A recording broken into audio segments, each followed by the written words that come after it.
పెద్దపల్లి జిల్లా గోదావరి ఖని గాంధీ చౌరస్తాలో బీఆర్ఎస్ నాయకులు ఆందోళన చేపట్టారు. అక్రమ మట్టి బూడిద రవాణాను అరికట్టాలని రోడ్డుపై బైఠాయించి నిరసన తెలిపారు. అవినీతిని నిరోధించాలని ప్రశ్నించిన తనపై వచ్చిన ఆరోపణలు అవాస్తవమని బీఆర్ఎస్ నాయకుడు కౌశిక హరి తడి బట్టలతో చౌరస్తా సమీపంలోని పోచమ్మ గుడిలో ప్రవేశించి ప్రమాణం చేశారు. మాజీ ఎమ్మెల్యే కోరుకంటి చందర్, గులాబీ పార్టీ శ్రేణులు కౌశిక హరికి సంఘీభావం తెలిపారు. నియోజకవర్గంలో జరుగుతున్న అక్రమ బూడిద మట్టి దందాలో ఎమ్మెల్యే హస్తముందని, అందుకు బహిరంగ చర్చకు తాము సిద్ధమని, సమయం చోటు చెప్పాలని సవాల్ విసిరారు.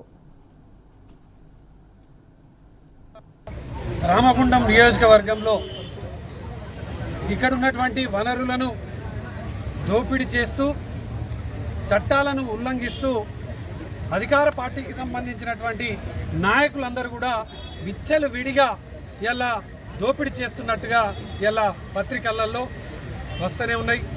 ఈ మధ్య కాలంలో బీఆర్ఎస్ నాయకులు కౌశిక హరి గారు వారు చేస్తున్నటువంటి దోపిడీ మీద ఒక ప్రకటన చేస్తూ కనీసము ఆ బాండుకు వెళ్దామంటే కూడా వెళ్ళకుండా అడ్డుకోవడం, మట్టి విషయంలో మాట్లాడితే వేరే విధంగా మాట్లాడడం.